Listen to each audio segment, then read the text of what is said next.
Well, it's time to talk a little bit about process and our elections and all of that. And the person I'm going to bring up, we offer a special thank you to, because this was her last year as our nominating council chair. And so I want you to please put your hands together and really honor Detra Johnson.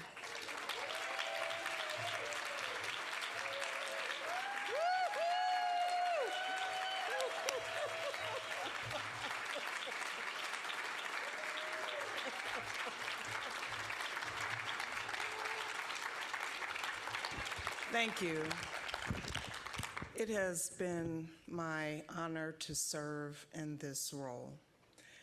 I've served in multiple roles for our beloved organization, and this is a role that has truly stretched me.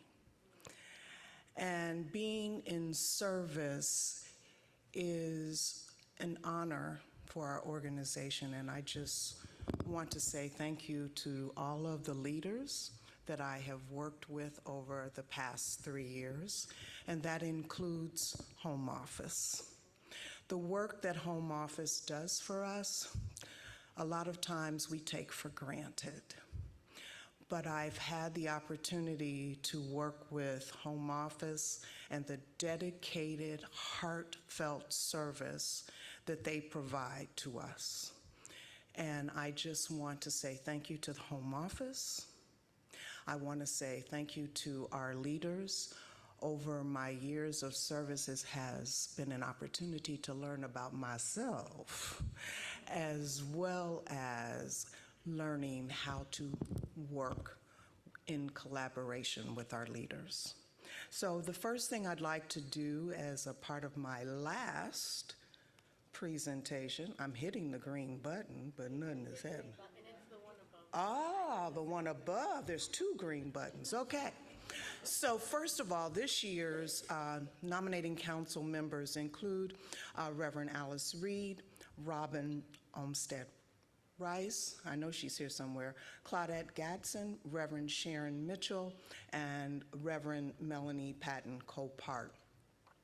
And this, excuse me, I don't know if everyone knows, but the nominating council is made up of a representative from each of the other councils, and that changes throughout the years. So I want to give a special shout out to Dave Perlowski, who is the co-chair of the member council.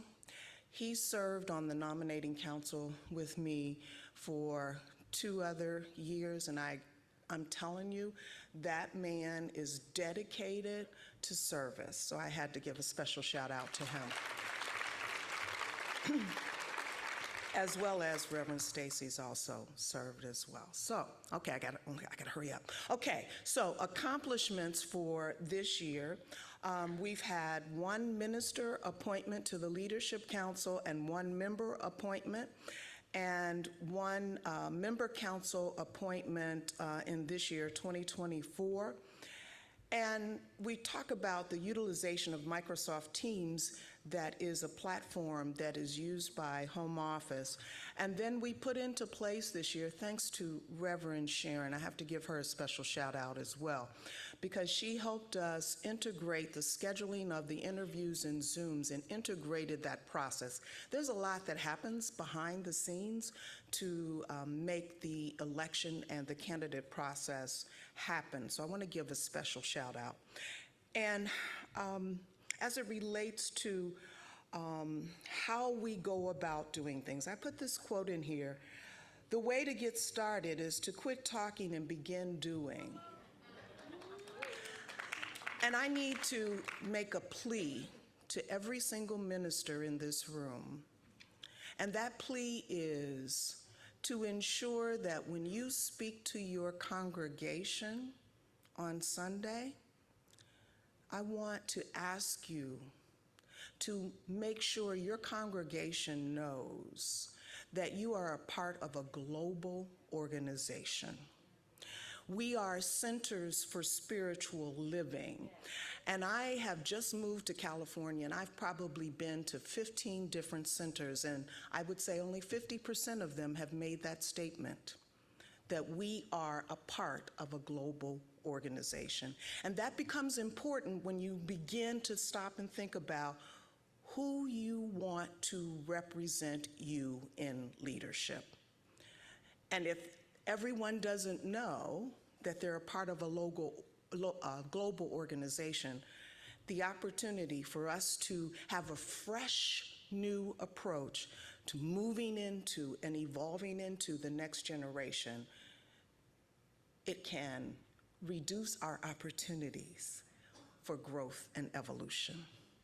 So what are the goals? Well, I can speak to the goals from the perspective of what I think the immediate goals are, is to fill the open seats. And I stress the point of making sure that everyone is aware that we're a global organization, because finding member candidates for the member council and for the leadership council is one of our biggest opportunities for growth. We have an entire bench of lay members that have the skills to take us to the next level.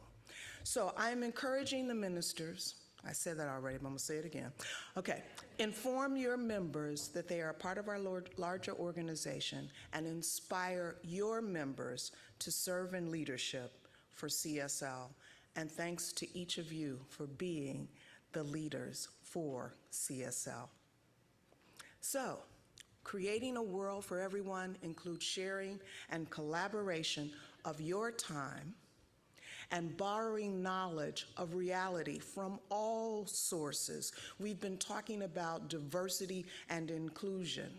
So borrow the knowledge of everyone and take the best that all of us have to offer. We're better together. Thank you.